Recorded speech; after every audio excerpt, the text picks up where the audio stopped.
Olá pessoal, eu sou Fernando Campos, diretor de Operações e Infraestrutura Tech aqui na Vivo e esse é o Papo Carreira Tech, o podcast e videocast produzido pelo time da Vivo com tudo o que você precisa para se atualizar e impulsionar na sua carreira em tecnologia. No episódio de hoje vamos falar sobre a relação entre sustentabilidade e tecnologia, quais os avanços, incentivos e o envolvimento das profissões tech com o ESG. Bora lá? Então roda a vinheta.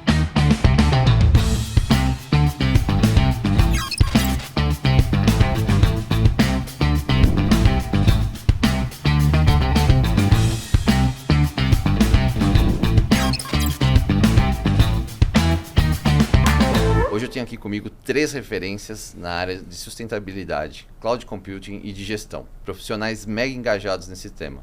Mas antes de apresentá-los, eu quero fazer a minha autodescrição.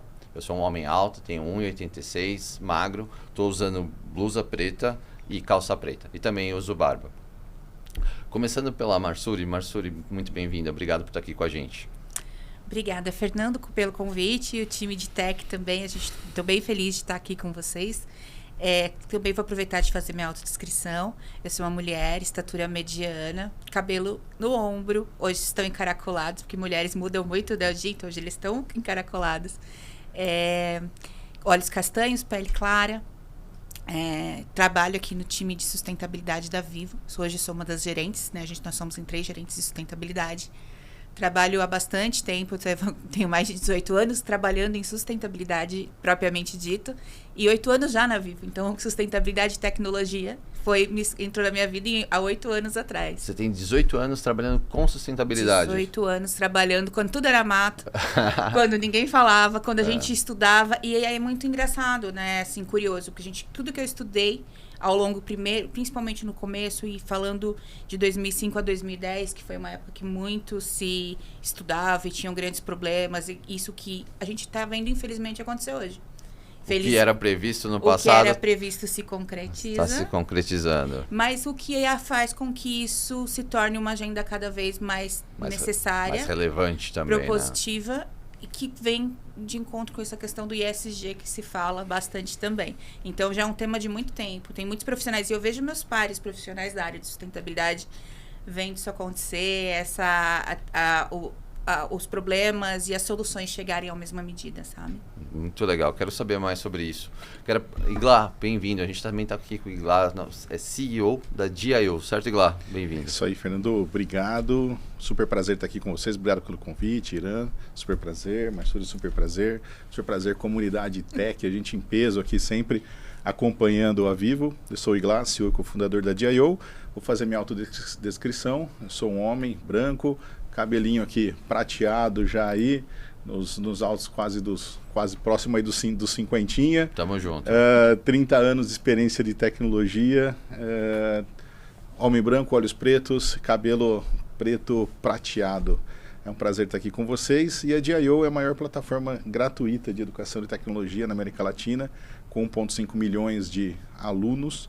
E é um mega prazer estar com a Vivo, que fez um bootcamp incrível, um dos maiores do ano. 36 mil talentos tiveram a oportunidade de aprender inteligência artificial e Python com os melhores especialistas aqui da Vivo. E a gente vai falar um pouco sobre isso também, né? Muito legal. 36 mil pessoas? 36 mil pessoas. Esse ano, 2024? Esse ano. Muito legal. Parabéns, eu quero saber mais sobre isso também. E por último, a gente também recebe na mesa o Irã. Irã, bem-vindo, parceiro. Muito obrigado, Fernando, Marsuri, Iglá. Eu fico muito feliz pelo convite. Sou Irã, homem, pele clara, cabelos grisalhos, curtos, magro, visto uma camisa preta, uma calça azul. E sou atualmente gerente de data center Critical Facilities na Telefônica Vivo. Atuo em data centers há mais de 20 anos nessa área. E na Vivo especificamente há 14 anos, mantendo os sites 100% disponíveis para toda essa equipe de TI maravilhosa que a gente tem e seus sistemas atuarem.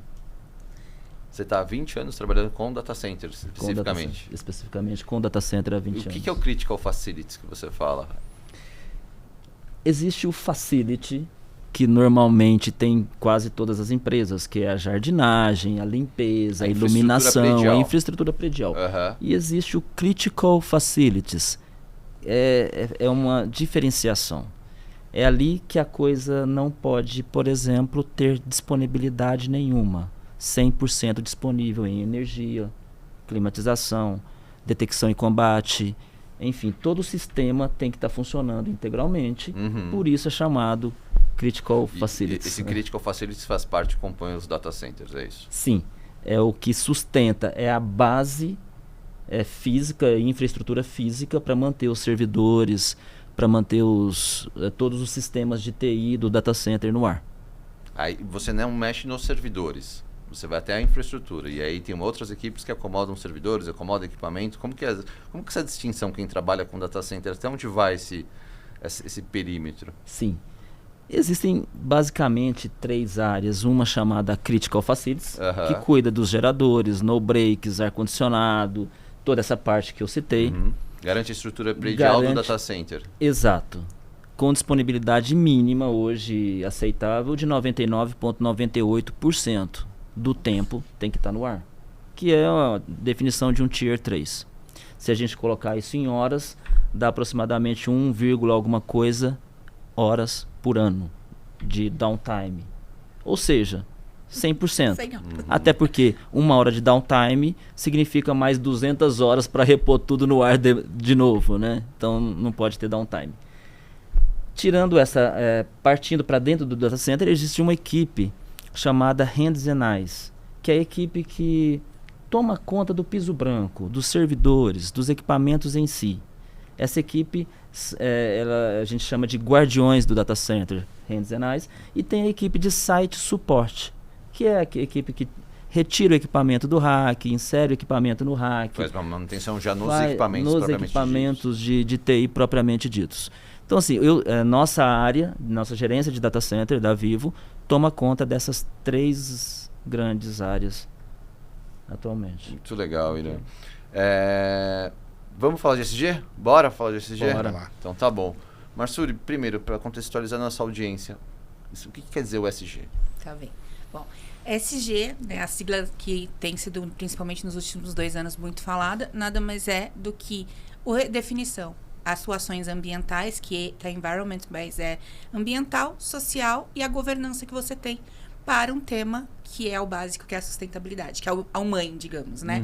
Então, o que acontece? É muito como a gente falar assim, a empresa tem uma atuação, o que é sustentabilidade ESG? Eu vou explicar este conceito um pouquinho, que eu acho que vale a pena, porque sempre perguntam, é sustentabilidade? É ESG? Mas se é ESG, não é sustentabilidade? Eu falo, não, é tudo a mesma coisa, porém, sustentabilidade, ela está ligada mais com o propósito e entender que são questões sociais, ambientais, é o mundo existindo. Sustentabilidade somos nós. E ESG é o que é uma agenda positiva, propositiva e intencional, onde você entende que para você ser sustentável no seu negócio ou para ter uma atuação que garanta uma perenidade, você precisa olhar para o ambiental e ver como que você vai tratar questões básicas ambientais, como mudanças climáticas, resíduos, energia. Né? Como que eu vou tratar questões sociais? São as pessoas que trabalham comigo, os meus colaboradores, o meu fornecedor, a minha cadeia de valor e as minhas relações com eles. E a governança, de forma resumida, se eu tenho políticas, se eu tenho práticas, se eu tenho comitês, se eu tenho a minha atuação ética como ela está, o que eu aceito nos meus contratos, o que são os meus acordos. Então, quando uma empresa tem uma agenda ESG, a gente olha que ela tem práticas e adota sustentabilidade olhando para a parte ambiental, social e de governança. E uma coisa muito importante, ela investe nisso. Porque é muito legal você ter uma agenda ESG, mas se você não pôr dinheiro para fazer uma transição energética, se você não investe em ter pessoas qualificadas e desenvolve pessoas, ou se você não pega a hora dos altos executivos para discutir isso, então você não tem ESG.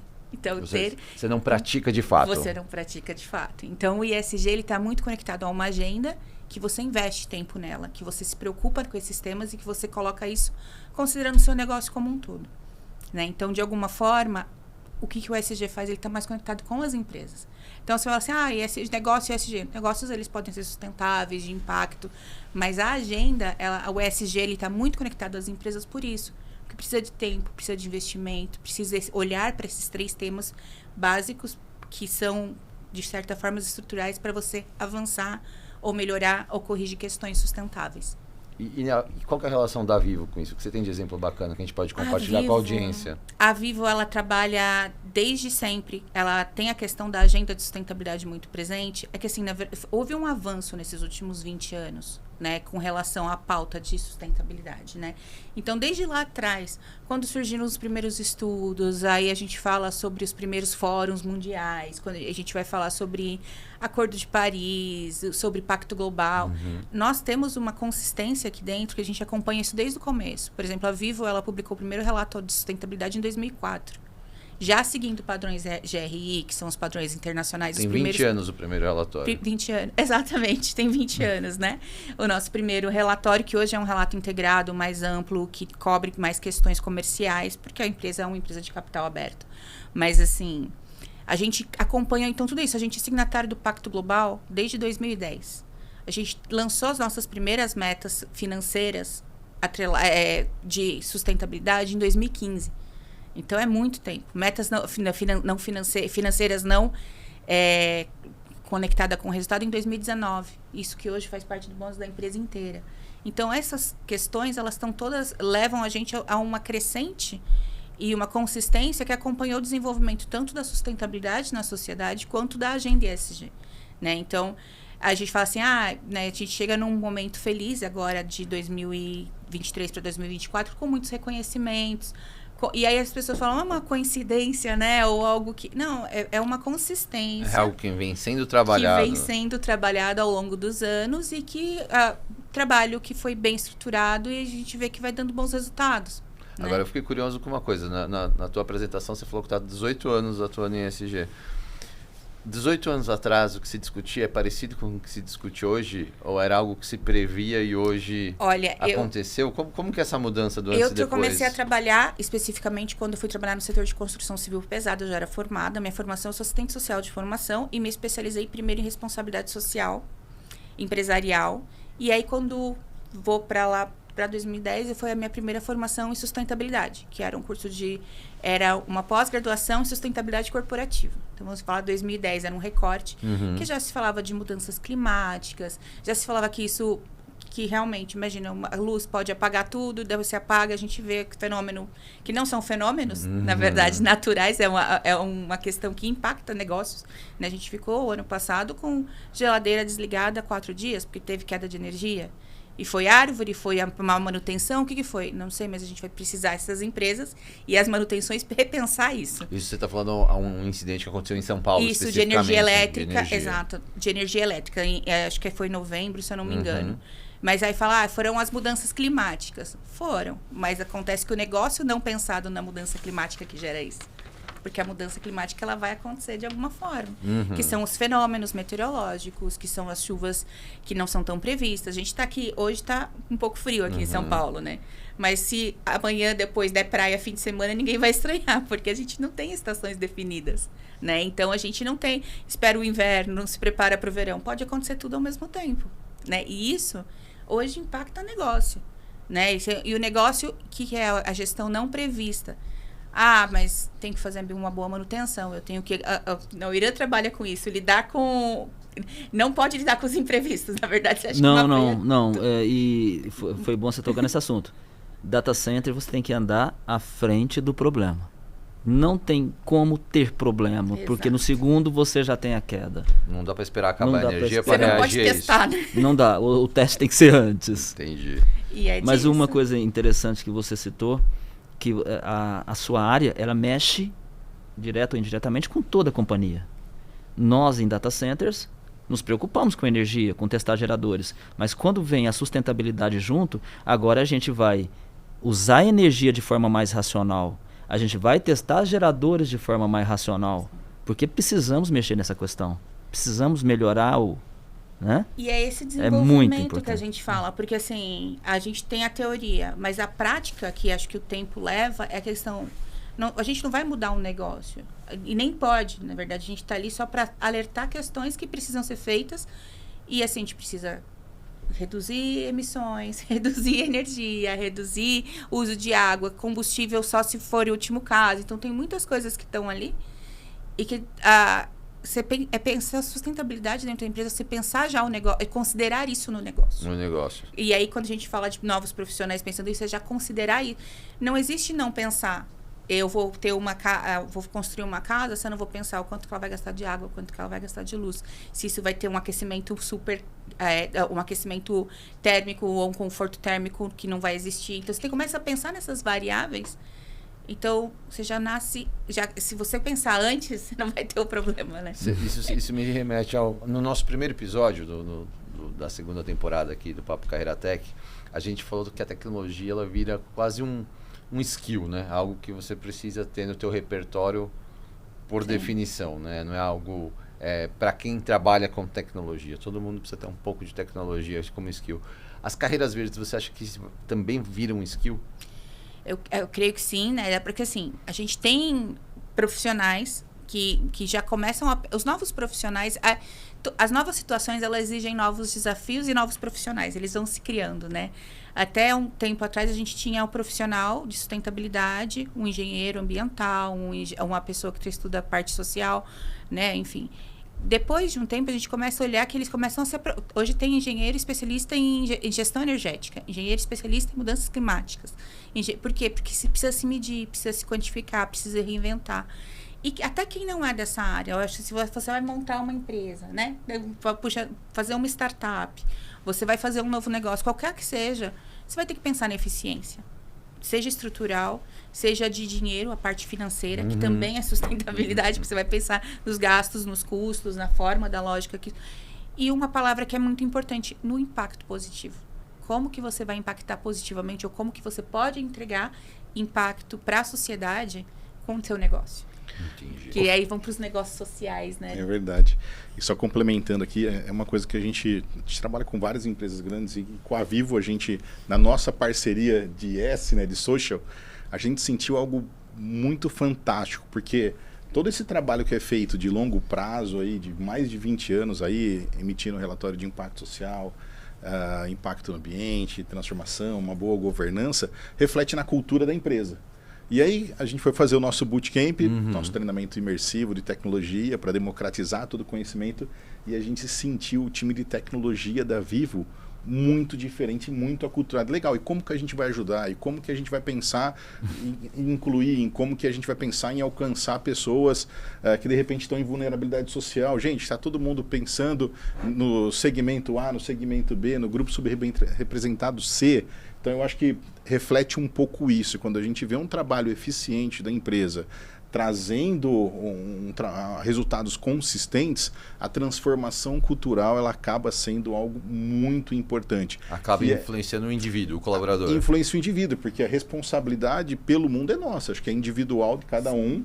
Só que quando você está num ambiente muito pró-impacto, desenvolvimento, responsabilidade social, controle das condições climáticas, as pessoas captam isso pelo ambiente, essa cultura é transformada. Fala, e a gente sentiu elas, isso, né? Mesmo no fala profissional. Com a gente, né?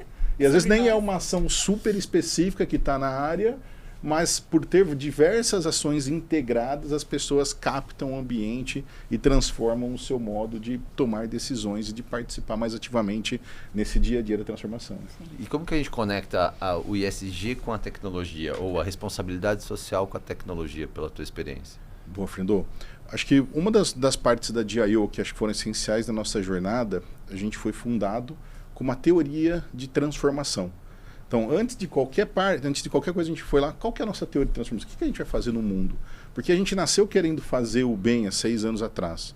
E aí a gente desenhou uma teoria onde, legal, vamos conectar as empresas para que elas democratizem o seu conhecimento, vamos trazer experts, vamos fazer cursos que estão ligados às oportunidades, que estão ligados ao emprego, que estão ligados à renda, que está ligado à promoção, e depois a gente consegue conectar essas pessoas ou para que elas se cresçam na própria empresa ou, de repente, conectá-las com oportunidades nessas empresas que estão financiando a educação. E isso de forma gratuita e democrática. Então, quando a gente pega, por exemplo, vou dar o exemplo da Lica, que é uma pessoa incrível aqui dentro. dentro. Deixa eu apresentar para a nossa audiência a Adriana Lica, nossa Adriana diretora Lica. de Inteligência Artificial e Dados aqui na Vivo. Incrível, incrível.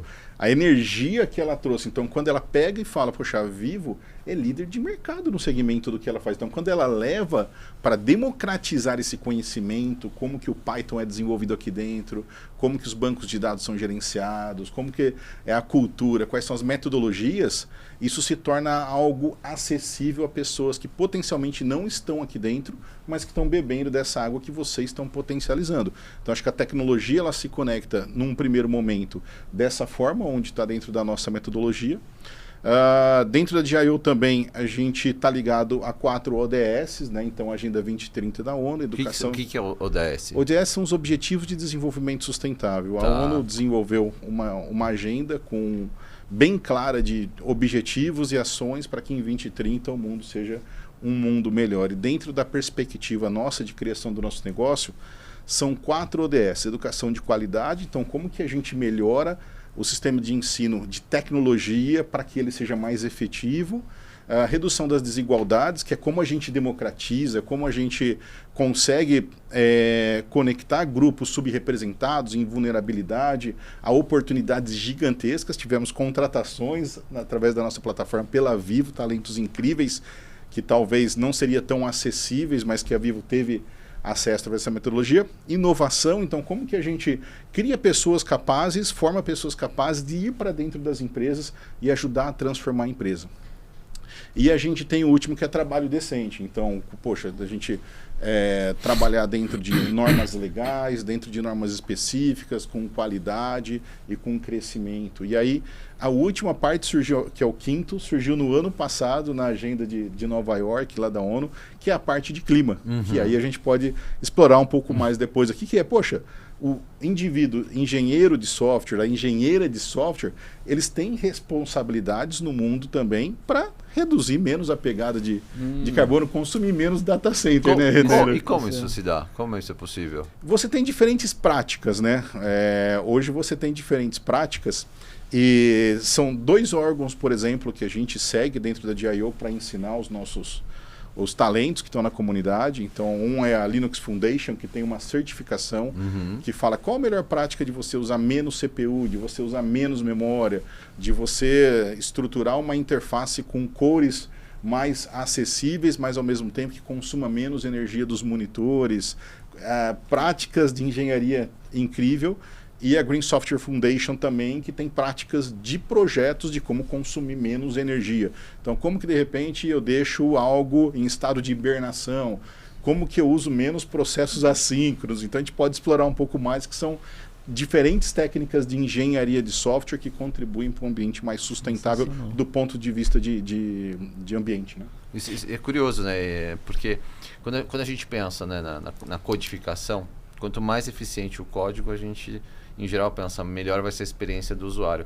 Mas indiretamente também vai ser melhor para o meio ambiente, porque vai consumir menos CPU, que por sua vez vai gastar menos energia. É isso. Essa é a relação. Essa é a lógica. No Essa final do dia a gente salva a energia do planeta, é isso? Isso, no final do dia acho que talvez o Irã e a Marcelo pode ter mais informações que eu, mas os data centers hoje em torno de 1,5% da energia do consumo mundo global. Global, Sim. né?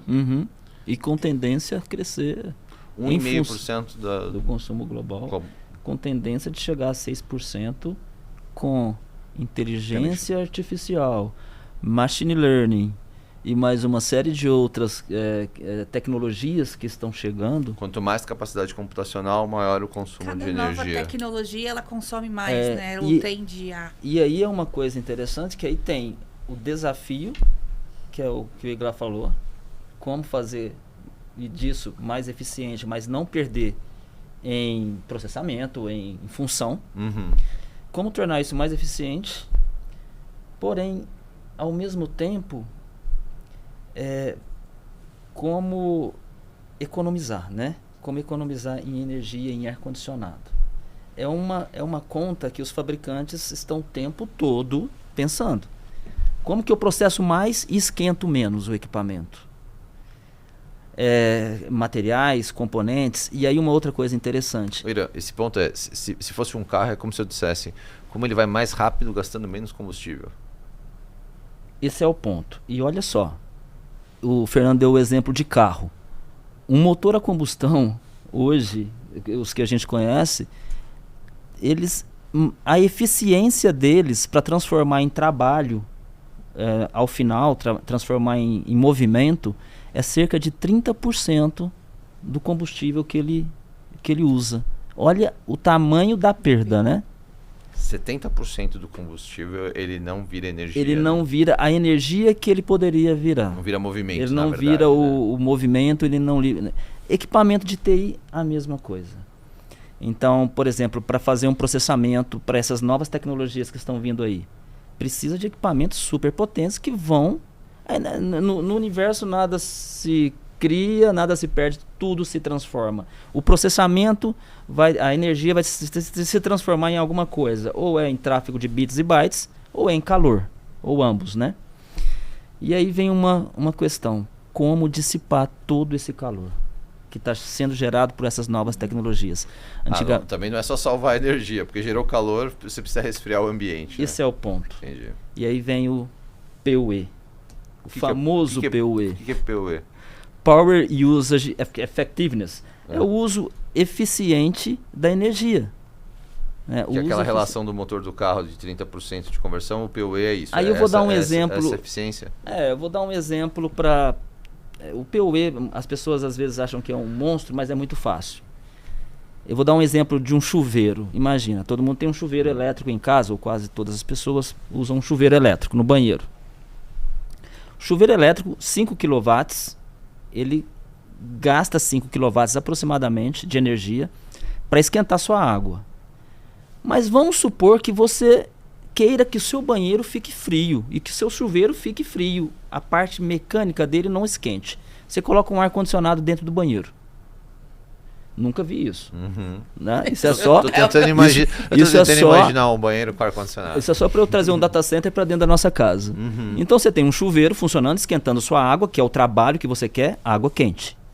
Mas você não quer que o chuveiro esquente, porque se ele esquentar muito, a vida útil dele vai embora, etc. Você põe um ar-condicionado lá. O que é o PUE? É a potência que você gasta no chuveiro para esquentar sua água, mais a potência do ar-condicionado que você colocou ali, dividido pela potência do chuveiro, que é o que te interessa. Então, se eu tiver um ar-condicionado de 5 kW e um chuveiro de 5, 5 mais 5, 10, dividido por 5, dá um PUE de 2. Né? No data center é a mesma coisa, mais ou menos. Eu tenho um rack cheio de equipamentos. Se eu preciso de 1 kW para funcionar os equipamentos, normalmente eu preciso de mais 1 kW de refrigeração para refrigerar esses equipamentos. Aí vem o PUE. 1 mais 1, 2, dividido por 1, dá um PUE de 2, que é um PUE hoje inaceitável. Como fazer para baixar esse PUE? Ia ser minha próxima pergunta. Você monitora isso o tempo todo no ambiente? Monitoramos. Nós monitoramos isso o tempo todo, porque qualquer falha, qualquer ineficiência em um equipamento de refrigeração aumenta o seu PUE, consome mais energia, perdas, né? Perdas que não precisariam ter. Então a gente monitora o PUE constantemente, frequentemente, minuto a minuto. E o grande desafio que as empresas estão enfrentando hoje, antigamente nós tínhamos racks de 3 kW, passaram para 5, passaram para 10, racks passaram para 20, hoje tem rack de 50 kW. Em um único rack? Em um único rack. Então, para a nossa audiência acompanhar a gente, né, nos data centers, a gente tem os racks, né, que é onde são como se fossem os suportes onde a gente acomoda os nossos equipamentos, certo? E a gente divide a energia por rack, certo? Então, quantos racks, cada rack, você está falando um rack que cabe, sei lá, 48 equipamentos, por exemplo, ele chega a ter 50 kVAs. Hoje em dia, com as novas tecnologias de IA, ML e outras, o processamento ficou tão alto que tem racks de 50 kW. E já tem racks de 100 kW. Como retirar esse calor dali de dentro? Novas tecnologias. O ar frio já não consegue mais.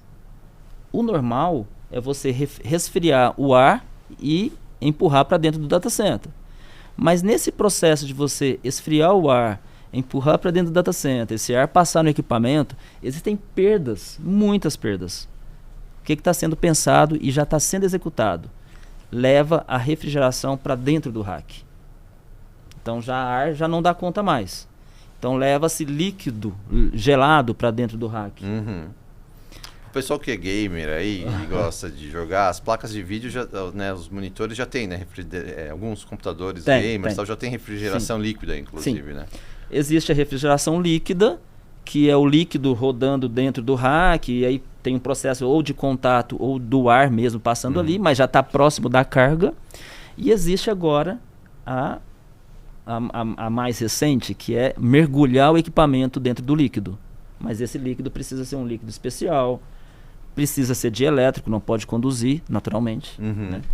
E isso já está sendo vendido, inclusive, no mercado para data centers. Eu queria complementar. Eu aqui, como leiga, estou chocada. Como depois eu ia fazer você mergulhando equipamento em água. Depois eu ia perguntar para a Marzu também, nessa linha, perguntar, porque eu acho que tem uma evolução que a gente está vendo em termos de hardware e processos e infraestrutura para os data centers comportar toda essa evolução.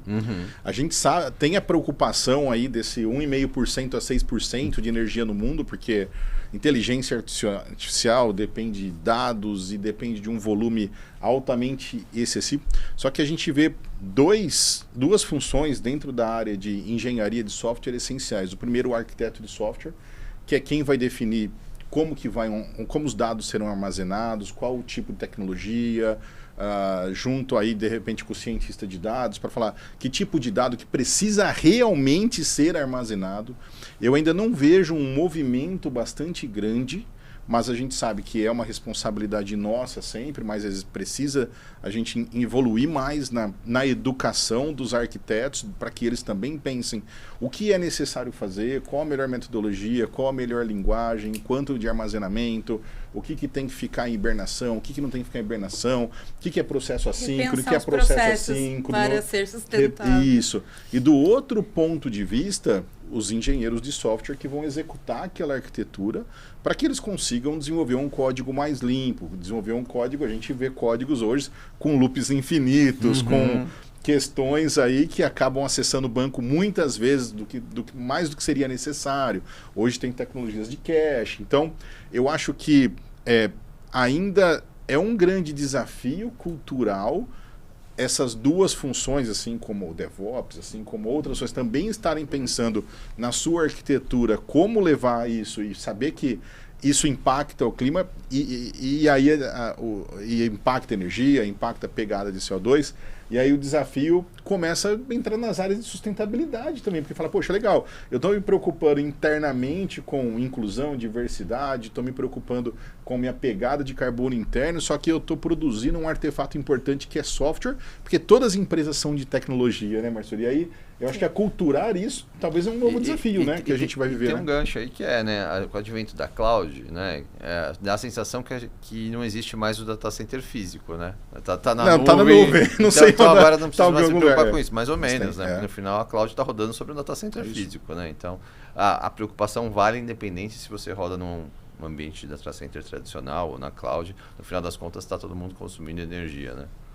A gente não deixa de consumir, né? A questão é essa. O consumo ligado desde a geração da criação da humanidade, a gente consome o tempo inteiro, né? E aí vem um tema que pra gente é muito importante dentro de sustentabilidade, que é o consumir com consciência ou consumir de uma forma que você não esteja lá na frente sendo uma armadilha para você mesmo. Porque a gente vai gerar. Então, veio um problema, e eu estava aqui ainda tocada com o que o Ira falou sobre...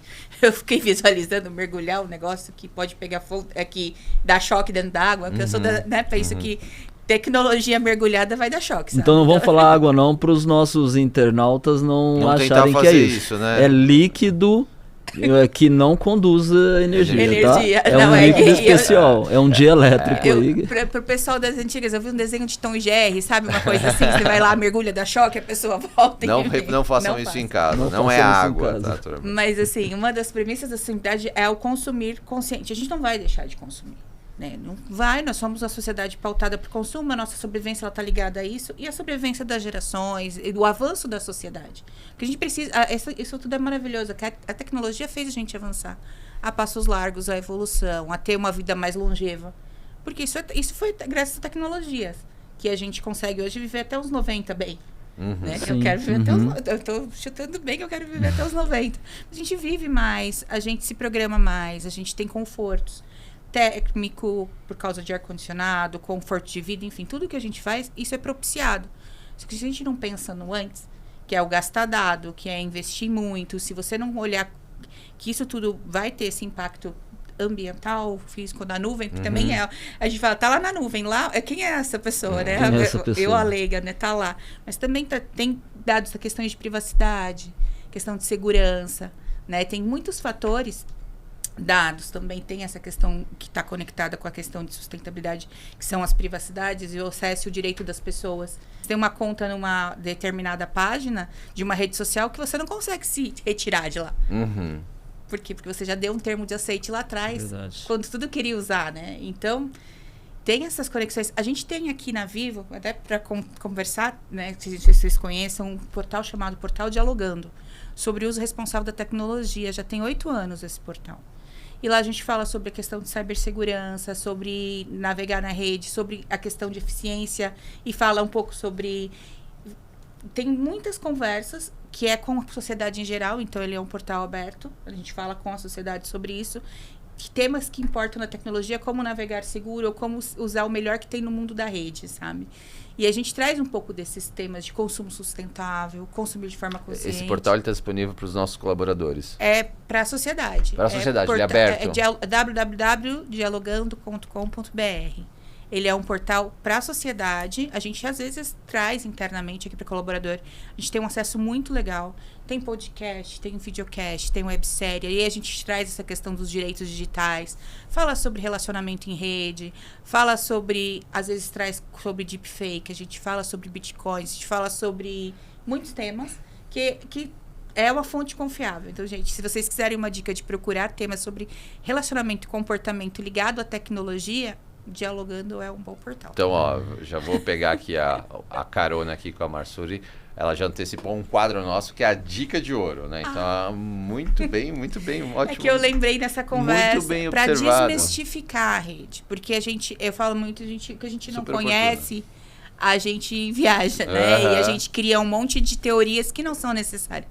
Então, hoje o Dialogando, ele vem desmistificar esses termos, essas sopas de letrinhas, e não fazer a gente ficar pensando na caixa boiando, sabe? Sim, Essa é a ideia. Isso é super importante. Agora, me fala uma coisa. Eu fiquei com uma curiosidade. Na atuação da área de ESG dentro das companhias, além da Vivo, mas de uma forma geral, por exemplo, conectando as coisas, né? Os exemplos que o Irã trouxe. Poxa, a gente tem um cuidado com o diesel que a gente utiliza, a gente tem um cuidado, né, por conta da emissão, a gente tem um cuidado e faz uma gestão minuto a minuto ali do consumo da energia. Como que conecta essas informações das áreas gerais? Aqui está o Irã falando de data center, mas tem muitas outras, né? Tem descarte sustentável, enfim, tem outras coisas. Como que conecta as áreas de ESG das empresas com as áreas de negócio? Como que funciona? Vocês monitoram indicadores? Como que funciona isso? Super. A gente aqui na Vivo, né? Eu sou uma das gerentes de sustentabilidade. Nós estamos divididos em 3 frentes dentro da diretoria de sustentabilidade. Mas nem todas as áreas, nem todas as empresas, pensando em empresas gerais, têm essa estrutura que nós temos, né? Mas o que a gente faz muito isso, a gente monitora por indicadores, nós reportamos, né? Então, a gente mede, as áreas medem, a gente é a que vai lá e passa um monte de ficha, pede pra... a gente precisa entender, a gente quer saber qual é a meta. Eu diga, viu, Fernando? Eles me pedem até notas fiscais do gás que nós usamos. Porque mas é o tem correto. Que ser, porque tudo tem que ser auditado. Porque aí que tá, a gente mede, a gente pede esses dados para criar uma massa de informação de forma resumida e vem alguma auditoria de terceira parte que com essas notas, com as compras, com os valores, vai fazer essa checagem para a gente poder publicar. Entendi. Então, na verdade, a gente tem indicadores ambientais, sociais, enfim, de tudo que a gente tem dentro da empresa. E as empresas que fazem reporte, o relatório de sustentabilidade, ele é auditado. E ele é auditado, no nosso caso aqui, global, pelo grupo e localmente, assim como todas essas...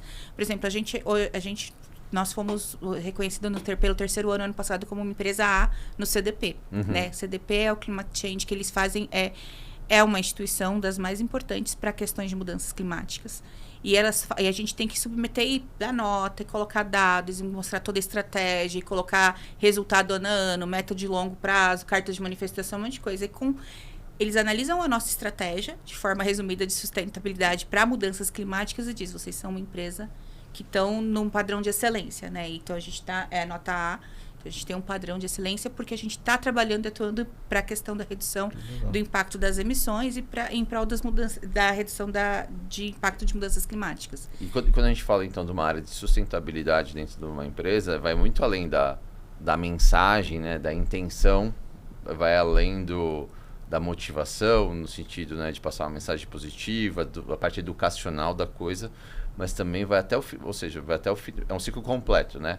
É da mensagem até você auditar e medir, ver o resultado disso. Diagnosticar, medir, monitorar e propor metas para a gente reduzir o que não está bom ou avançar as pautas que precisam ser avançadas.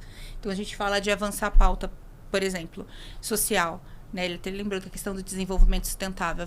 A gente publicou ano passado um relatório que chama Vivo pelos ODS 2030. Né? A gente fala de desenvolvimento sustentável, a gente tem que publicar o que a gente contribui. A gente tem que dar luz para isso, né? A Vivo é uma das empresas, pensa, o nosso ODS 9 seria o principal, que é infraestruturas, tecnologias e inovação, né? Então, a gente precisa trazer esses dados, fazer essas medições e explicar o porquê, para fazer essas conexões. E aí, ver o que está faltando para a gente melhorar com as metas e puxando, senão a gente não consegue corrigir as rotas possíveis e nem avançar temas que são importantes para a sociedade. Entendi. Então, a gente fica nesse tempo todo de diagnóstico, ver como que funciona, mede, que a gente medir é fundamental, e depois o que precisa de melhoria a gente coloca meta, o que precisa de redução também coloca meta para conseguir avançar e rodar essa roda de sustentabilidade. Fazer a roda da sustentabilidade girar. Exato, bem perfeito. Tá claro. Isso aí. E na DIO também. A gente tem o terceiro ano nosso de relatório quarto ano, né? Que vai ser agora. Entregou o terceiro, agora vai ser o quarto ano, relatório de impacto social, que a gente mostra essa nossa teoria de mudança, a conexão com os desenvolvimentos, com os objetivos de desenvolvimento sustentável e as métricas que estão fazendo essa transformação progredir ano após ano, seja na democratização do conhecimento, seja na empregabilidade, seja no aumento de renda, no desenvolvimento de diferentes regiões, na inclusão de grupos subrepresentados e principalmente em todo esse ecossistema que nós criamos de educação, que é financiado pelas Big Techs, né, de como elas estão conseguindo conduzir essa transformação com a gente, sendo muito protagonista. E a gente entrega esses relatórios, então a Vicky, o William, a Gina, todo o time de marca empregadora, quando fez um programa junto com a DIO, se preocupou também em coletar, em ter esses dados para depois fazer a passagem interna também de todo esse impacto que nós temos em conjunto. Então, no geral, todas as empresas, áreas de impacto social, elas estão envolvidas nesse processo de treinamento e capacitação de talentos, democratização de tecnologia. E a gente tem exemplo, por exemplo, de uma motorista de Uber, que é uma profissão super bacana, só que TI paga um salário médio de mercado muito maior. Depois de 7 bootcamps e 1 ano e 2 meses estudando a plataforma, foi contratado por uma empresa de tecnologia. A gente tem um caso, por exemplo, muito legal, de uma menina que demorava 10 horas de barco da cidade dela até Manaus, toda semana ia lá estudar, e ela foi contratada através de um bootcamp para uma grande empresa global de tecnologia. Então, são casos que o presidente me ligou e falou, poxa, lá, eu não conseguiria chegar lá em Manaus com a minha vaga para democratizar essa oportunidade, só que achei uma pessoa incrível que hoje ganha mais do que o pai e a mãe junto ali, e ela não precisou sair da região dela para vir, por exemplo, para a empresa dele. Então, assim, eu acho que a tecnologia, quando a gente pensa do ponto de vista tanto do environment, de impacto no ambiente, como da transformação social, a gente tem uma capacidade incrível de, junto com os meios de transmissão da Vivo que chegam até lá, democratizar esse acesso, né? Então é uma coisa, é o que move a gente dentro da DIO. Até um complemento, né? O Fórum do Davos, ele é muito importante para a sustentabilidade também, claro, porque ele emite um relatório de temas e por temáticos. Então, eles fazem para as TICs um relatório de problemas e questões que precisam ser tratadas para a gente melhorar o desenvolvimento sustentável e conseguir avançar pautas importantes. Nós, aqui na Vivo, na nossa estratégia, a gente faz essas análises de dupla materialidade, que é pesquisar com os nossos múltiplos stakeholders temas importantes. as perguntas que a gente faz, porque aí a gente pega algumas perguntas e aí a gente vai priorizar a partir já de um tema aqui, de alguns guidelines para fazer isso. E o relatório do Fórum Mundial é um deles que a gente usa. Então, a gente pega essas questões que saem dessas discussões grandes, a Vivo participa ativamente, nosso CEO também participa do Fórum Mundial, porque essas questões, elas vão fazer nós fazemos nossas análises internas desses resultados, fazemos a consulta com multi-stakeholders para entender que temas são materialidade, para que ele entenda que temas são importantes para a Vivo trabalhar em questões de sustentabilidade.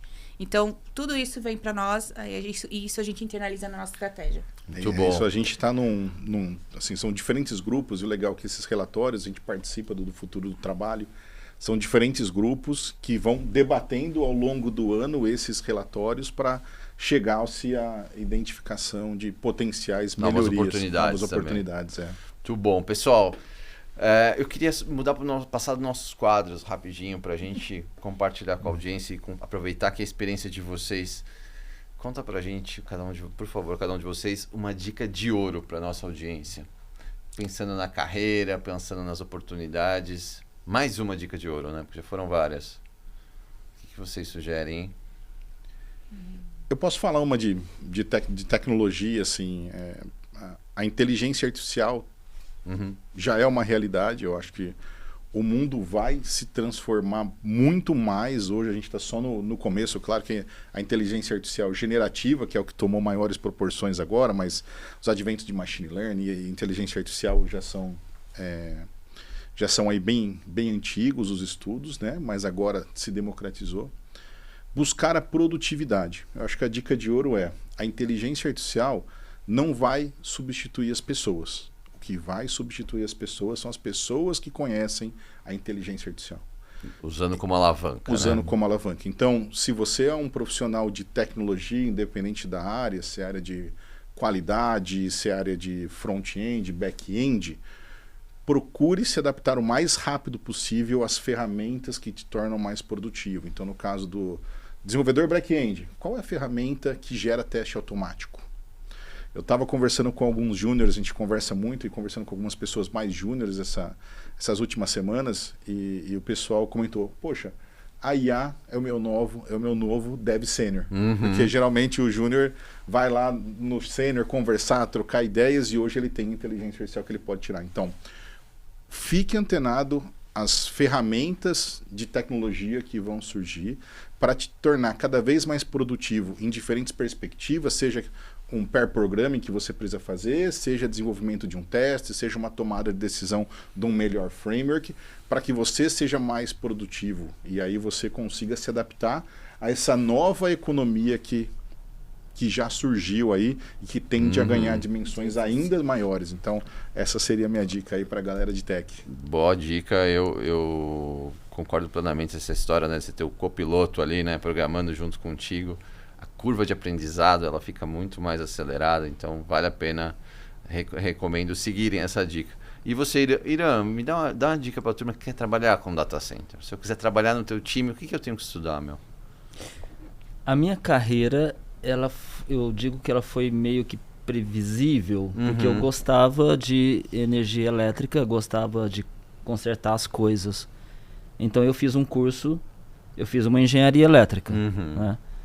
Mas, obviamente, e aí pegando um gancho no que você falou, Igor, sobre as pessoas buscarem, em todas as funções, em todas as empresas que eu atuei, eu não deixei de estudar. Eu não deixei de procurar revistas, livros, papers. Em cada lugar que eu chegava era algo diferente, eu buscava me aprofundar naquilo, né? É uma questão de vontade, né?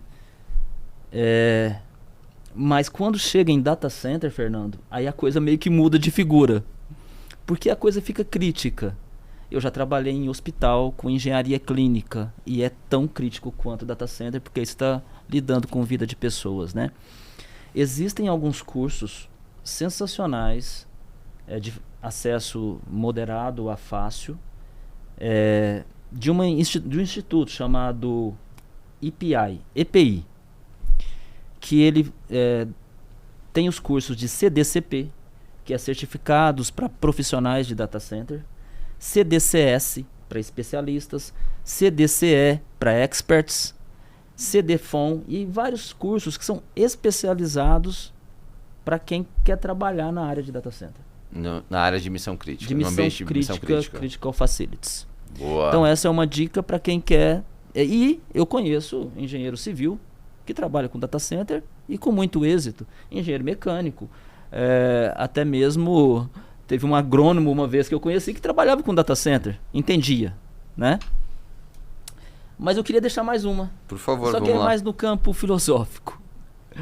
Eu gostaria de citar um pensamento de Helena Petrovna Blavatsky, uma filósofa do século XIX, que ela disse o seguinte: aquele que faz o seu melhor faz tudo que se pode esperar dele. Repetindo, aquele que faz o seu melhor faz tudo que se pode esperar dele. Então, acorde todos os dias pensando: hoje eu vou ser um pouquinho melhor que ontem, amanhã um pouquinho melhor que hoje. Pensando em mudar a vida de alguém, seja por uma experiência, um conselho, uma ajuda, um apoio, um sorriso, um olhar, e para que as pessoas que passarem por você naquele dia saiam daquele encontro melhores do que estavam. Então, assim, vai de encontro ao que o Igla falou, de buscar, de estudar, mas tem que vir de dentro. Ser um ser humano melhor. E se for um ser humano melhor, o que acontece com os problemas do meio ambiente? Vai ter tudo... Acabam. Tendem a melhorar. É essa, Fernanda. E eu aqui pensando nessas partes estruturais, né? E tem uma palavra que se fala muito do novo perfil profissional, e a gente fala o tempo inteiro e fala questão de inovação, né? Quando a gente fala para inovação sustentável, e é uma frase que tem sido falado muito, até muitos profissionais de vanguarda, influencers, porque a gente tem influencers de sustentabilidade hoje também, a gente tem muita gente. A gente não pode, um negócio, para ele ser inovador, uma carreira, uma atividade, do ponto de vista sustentável, ela tem que gerar impacto positivo. Então, o que é impacto positivo? Beneficiar a sociedade, beneficiar algo ou alguém, impactar a vida das pessoas. Então, eu falo assim, você é um profissional de inovação? Tá, você pode otimizar coisas, trazer novas ideias. Você pensa na inovação pelo ponto de vista da sustentabilidade? Eu impactei alguma coisa de forma positiva? Não, eu fiz eficiência de dinheiro, eficiência energética, legal, mas e as pessoas são beneficiadas? Você levou a paciente, você olhou o alcance disso? Talvez não. Então vamos inovar um pouquinho mais, porque a gente tem que levar o impacto positivo. E aí, pensando na inovação sustentável. Boa dica, muito bom. E o Papo Carreira Tech está chegando ao fim, mas deu para perceber que a gente ainda tem muito trabalho pela frente, né? Quando a gente fala de sustentabilidade, acho que é um pouco do dever de cada um de nós, olhar para a sustentabilidade de uma forma geral, olhar para as pessoas, né? Esse tema de formação, da inclusão, diversidade, né? É super importante. A gente nem entrou, né, nesse tema, a gente só falou desse dia, nem falamos ainda de diversidade, mas quem sabe aqui tem mais episódios pela frente que a gente vai abordar mais esse tema. Okay. A gente faz uma pausa rápida, voltamos na próxima semana e eu tenho certeza que vocês vão curtir nosso conteúdo especial sobre trilha de inteligência artificial. Não perca, aliás, vou dar outro spoiler. O Igla falou da Adriana Lica. A Adriana Lica, nossa diretora de inteligência, vai estar com a gente aqui na mesa compartilhando esse conteúdo. Obrigado a todos vocês, de verdade, foi muito legal. Obrigado por compartilharem essa experiência de vocês. Para mim aqui, né, que estou de camarote assistindo isso, é uma aula e de verdade foi uma experiência incrível. Obrigado. Não, foi, como eu disse, a gente sai daqui mais rico, aprendendo, olhando, já começa o dia com a cabeça assim, várias outras novas possibilidades. Com certeza. Obrigada, Fernando. Obrigado, Marsuri. Obrigado, Igla. Obrigado, Fernando. Obrigado, Marsuri. Obrigado, Irã. Super prazer estar com vocês. Prazer é nosso. Obrigado, Irã. Obrigado pela presença. Obrigado. E antes de a gente se despedir, alguns recados essenciais aí, não posso esquecer aqui. Não esquece de seguir nossos canais no YouTube e no Spotify para não perder nenhum dos nossos próximos episódios. E uma coisa muito importante, para você acompanhar as vagas abertas aqui na Vivo, né? De repente você vai trabalhar lá com a Marsuri, vai trabalhar lá com o Irã. A gente vai colocar um QR Code na tela para vocês poderem, e um link na descrição desses episódios para vocês poderem ver as vagas disponíveis aqui na Vivo, tá bem? Também temos diversos canais de carreira com conteúdo focado em desenvolvimento profissional e tecnologia. É só conferir também aqui nos links abaixo. Obrigado por acompanhar o Papo Carreira Tech. Até a próxima. Tchau.